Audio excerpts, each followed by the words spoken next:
एक चित्र दिया हुआ है, उसमें बता रहा है कि कोण PBQ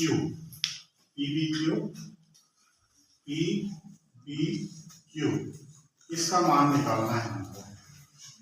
क्वेश्चन मार्क डाल देते हैं यहाँ पे, इसको हमको निकालना है। यदि AOB 50 अंश है, AOB 50 अंश है और कोण PQB 75 अंश है। बस दो ही चीज हमको दिया है। क्या क्या दिया है? दिया है कोण AOB बराबर 50 अंश और कोण PQB बराबर 75 अंश। हम पहले वाले से शुरू करते हैं। अभी यहाँ पे देखिए, बाकी चित्र को छोड़ दीजिए, केवल इतना को ध्यान दीजिए। ये हमारा चाप हुआ और ये केंद्र O है, यहाँ पे कोण बना है 50 अंश। अब इस दो बिंदु से हम शेष परिधि पे कोण बना रहे हैं, मतलब P बिंदु पे बना रहे हैं। तो यहाँ पे A और B है और ये शेष परिधि पे बना कोण है। तो हम जानते हैं कि चाप के द्वारा केंद्र पे बनाए गए कोण हमेशा शेष परिधि पे बने कोण की दूरी के बराबर होता है। तो इस गुणधर्म का उपयोग करते हैं। हम यहाँ पर लिखेंगे कोण APB,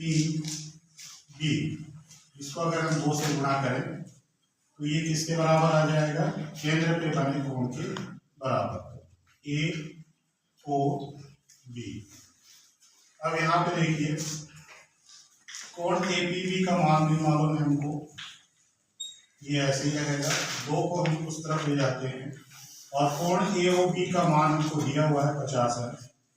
तो 50/2 काटेंगे तो ये मिल जाएगा 25 अंश। मतलब यहाँ का मान हो गया है 25 अंश। अब देखिए PQB एक त्रिभुज बना रहा है और त्रिभुज के तीनों कोणों का योग जो होता है 180 अंश होता है। तो इसका उपयोग करते हैं त्रिभुज PQB में। तो कोण P धन कोण Q धन कोण B बराबर 180 अंश।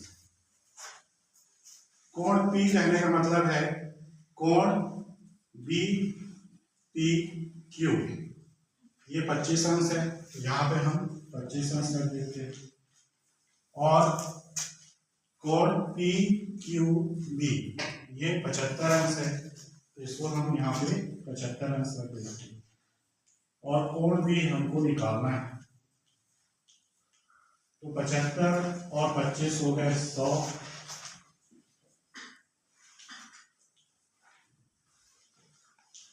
100 को पक्षांतर कर लेते हैं तो कोण B मान आ जाएगा 180 ऋण 100, तो कोण B बराबर 80 अंश। ये हमारा मान निकल गया है और इसी मान को वो पूछ रहा है कि कोण PBQ। आपको पता है कि जब भी इस तरह से लिखा जाता है तो बीच वाला जो भाग होता है, बीच का जो भी पद आएगा वहीं पर कोण बनता है। शेष PB एक भुजा हो जाएगा, BQ भी एक भुजा हो जाएगा। तो यहाँ पे B कोण माना, यही B कोण हमसे पूछ रहा है। तो उसका मान हमने निकाल लिया कि इसका मान जो होगा वो 80 अंश होगा।